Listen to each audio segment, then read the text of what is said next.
Alô, alô, muito boa tarde. O nosso Globo Esporte já está no ar e vem que essa semana tem Brasileirão no meio de semana. Amanhã tem Santos e Atlético e na quinta-feira tem o Cruzeiro jogando contra o Bahia. Vamos começar falando do Cruzeiro com a dupla Dudu e Gabigol. As duas grandes contratações do Cruzeiro para a temporada. Só que pro Leonardo Jardim montar o time titular sem os dois pode ser normal nos próximos jogos. Uma das imagens que mais repercutiram na rodada. Gabigol e Dudu, destaques no banco de reservas. Contratações bombásticas, midiáticas, explosivas. As maiores estrelas contratadas pelo Cruzeiro, né? Recebidos com pompa e circunstância.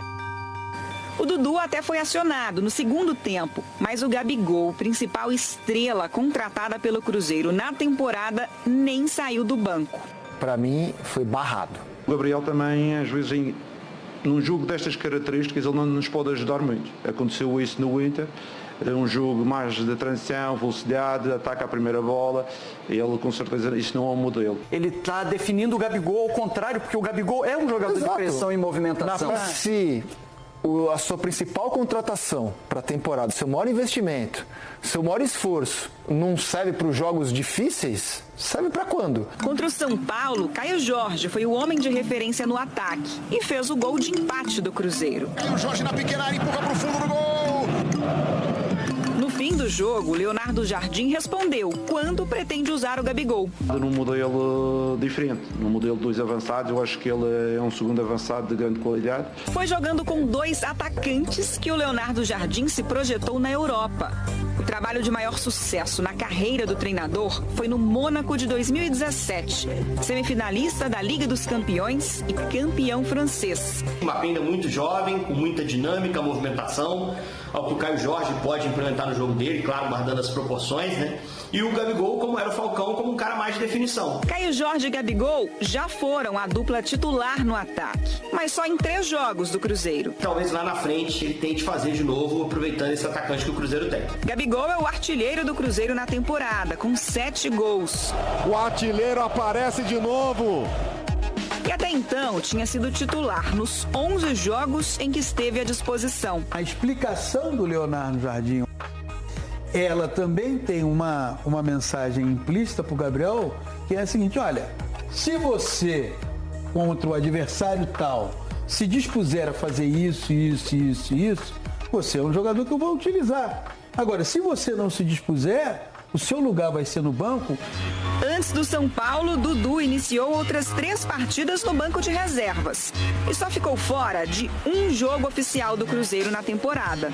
Para mim não é uma barração, é parte do rodízio, a procura de um time e sempre se adaptando ao adversário. Pode ser que contra o Bahia ele tenha outra interpretação e esses caras reapareçam. Por mais qualidade que você tenha, se você não ajudar nessa recomposição sem a bola, vai perder espaço. Se der uma força, vão ser titulares e muito úteis para o Cruzeiro durante toda a temporada. Na quinta-feira nós veremos. Sobre o banco do Gabigol, mas antes, nos bastidores celestes, Hugão, vamos ver o que o Cássio fala ali para o pessoal nesse antes do empate, né, com o São Paulo, mas o momento do time mostrar força, o momento do time reerguer. Vamos ouvir como é que foram esses bastidores do time celeste. Compromiso con el time, con un compañero, con los mismos. Apreciamos todo O jogador do time grande quer dar a resposta lá. E hoje nós temos a chance de dar a resposta. Chamar a responsabilidade, rapaziada. Você sabe que o futebol é lá dentro, cara. É lá dentro que a gente tem que mostrar.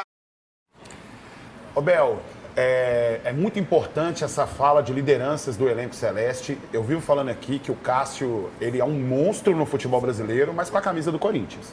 Precisa se fazer valer dessa máxima com a camisa do Cruzeiro. O Romero, a primeira fala ali é espetacular, porque o Romero, ele tem peso com a camisa do Cruzeiro. Já ganhou títulos com a camisa do Cruzeiro.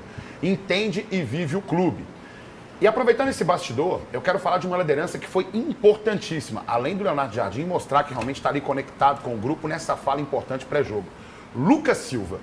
O Lucas Silva, todas as vezes que eu peço ele no time do Cruzeiro aqui, muita gente vai falar, não, o Lucas Silva já passou e tal. E eu percebo que ele tem a mesma perseguição que o Henrique tinha. O capitão Henrique. a quem eu tenho um enorme carinho e culpo zero pelo rebaixamento em 2019. Pelo contrário, foi um dos jogadores mais prejudicados por aquele elenco lá, principalmente porque eu percebia que o Henrique, às vezes ele tinha que se salvaguardar em algumas situações para preservar o grupo e também preservar o Cruzeiro.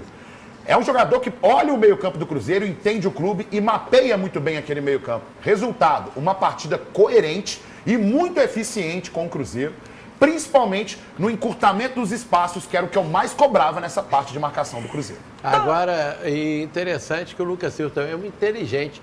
Eu vi a entrevista dele e os caras querendo arrancar dele, ficou melhor sem Gabigol, sem Dudu, e ele vai só colocando pano quente, então é um cara que só agrega, não é o cara que divide o grupo.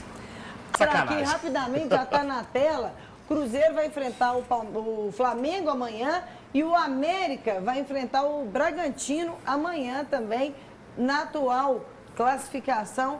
A situação está essa daí, meus amores. Campanha do Sub-20 do Cruzeiro espetacular, e inclusive vale ressaltar o garoto Batistella do Cruzeiro, que participa, desde que ele chega no Sub-20 do Cruzeiro, ele participa diretamente e indiretamente de 100 gols no total.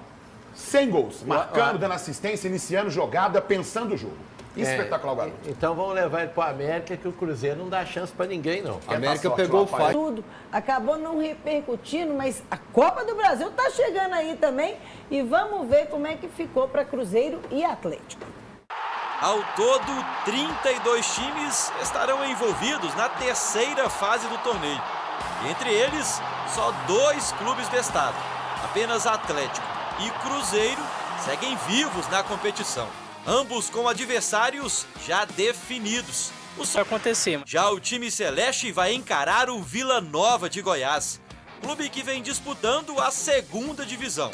Devido à classificação no Brasileiro do ano passado, o Cruzeiro fará a estreia na Copa do Brasil só agora, na terceira fase. Será que a torcida tá confiante? Eu torço para que sim, para que o humor lá em casa melhore.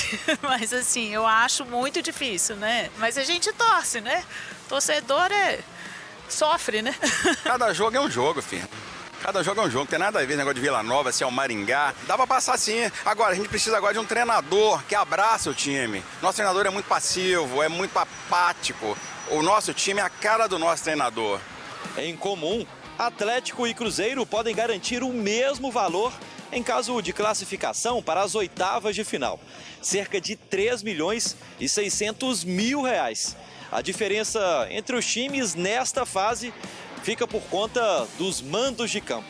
O Cruzeiro começa jogando em casa e define longe de BH o destino na competição. Ao contrário do Atlético, depois de enfrentar o Maringá como visitante, o Galo recebe o clube paranaense na capital mineira. Ainda sem as datas exatas, os confrontos da terceira fase acontecem nas semanas, dos dias 30 de abril e 21 de maio. Tem a obrigação de ganhar, né? Tem muito mais time, mais jogador, mais elenco, tudo. Tem que ganhar. A verdade é que time a gente tem. Vamos falar a verdade. Time a gente tem, o técnico é bom. Mas, falar com você, os caras precisam jogar, né? Pela grana alta, pela oportunidade de mais um título nacional, Atlético e Cruzeiro logo logo estarão em campo pela competição mais democrática do país. Chamar o Fael para um comentário coletivo. A primeira entrevista que apareceu aí nessa matéria, excelente matéria, inclusive, do Lauro Lopes, espetacular, é que o torcedor atleticano, e aí cabe também para o cruzeirense, ele fala assim, dá para passar fácil. Irmão, Copa do Brasil é uma das competições mais traiçoeiras que existe. Todo mundo aqui tem um trauminha, primeira, segunda, terceira fase aí. E não é só aqui não. Aonde junta times de várias divisões, já vi na Inglaterra um Liverpool sair para outros times que não tinham tanta referência, na Espanha, em todos os países. Ou seja, é levar a sério, entrar em campo, existe tradição na camisa, mas é dentro das 4 linhas que a coisa se resolve.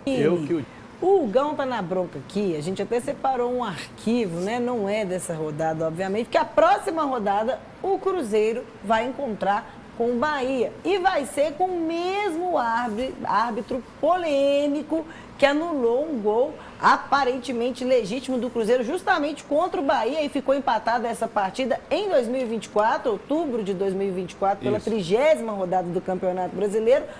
um gol do Caio Jorge foi anulado. Tava legítimo esse gol, Nadine? Você deve ter falado disso na época. Lembro que teve a interpretação que o árbitro foi ali para ver se o jogador que estava impedido, se ele empurra, né, o zagueiro para participar da jogada, o contato. E é um lance de fato de interpretação, o árbitro precisa ir na lateral do campo, não é um impedimento de factual, né? Está impedido ou não, precisa interpretar se ele interfere no adversário ali para marcar. O Flávio Rodrigues de Souza, no ano passado, ele foi afastado, né, do Campeonato Brasileiro por erros. É um árbitro que não vive uma boa temporada na carreira, nem no ano passado, nem no começo desse ano, no Campeonato Paulista. Então, eu acho assim, em questão de histórico, o torcedor lembra muito, é claro. Mas a comissão de arbitragem, como trocou a comissão de arbitragem da temporada passada para essa, tenho certeza que eles nem lembram disso. Flávio Rodrigues, inclusive, foi afastado da primeira rodada do Brasileiro do ano passado. Um ponto para o Gão se agarrar por exemplo, do Klaus. Ano passado expulsou um jogador do Grêmio lá no Rio Grande do Sul, marcou um pênalti pro Galo, eu até elogiei pela coragem aqui. Esse ano não teve a mesma coragem para anular o gol. Então, normalmente, o Goiás gosta de equilibrar. Acertei ano passado, mas foi polêmico. Esse ano eu vou pro outro lado. Eles costumam administrar a moral com os times. Por isso que eu gosto do Colina, que está lá na Europa e padronizou a arbitragem. Coloca 100 possibilidades de mão dentro da bola, dentro da área, 100 possibilidades de falta e fala, não tem interpretação. Nesse caso, tem que se marcar isso daqui. E, ô Nadine, eles podem até não lembrar, mas é o terceiro ano seguido que o Flávio vai apitar Cruzeiro e Bahia com o lance do ano passado em xeque. Aí, além disso, o VAR é o mesmo do jogo contra o São Paulo. Aí o pessoal fala assim, não, teorias da conspiração. Ô, irmão, mas aí abre margem pra gente poder reclamar sempre, muita coincidência, né? Nadine, poderiam ter esse cuidado em relação às escalas. Eu também concordo que poderiam ter um cuidado maior, mas lembrando de como são feitas essas escalas, eu acredito que eles nem lembraram e nem analisaram o histórico do árbitro da temporada passada. Pô, você falou aí, adiantou o assunto, Gabigol no banco. Para muitas pessoas, um local de descanso ou de aproveitar a paisagem e a tranquilidade de um parque ao domingo. Mas para Gabigol, o banco foi o local de permanência durante toda a partida contra o São Paulo. O camisa 9 celeste vinha sendo titular. Foram 11 confrontos do Cruzeiro na temporada e em 11 desses ele estava entre os jogadores que iniciaram os jogos. Mas na partida contra o São Paulo, Gabigol sequer entrou em campo. E a justificativa do técnico seria uma mudança no planejamento da equipe. Eu sou muito fã do Gabriel. Eu sou fã que ele é um dos jogadores, é um finalizador nato.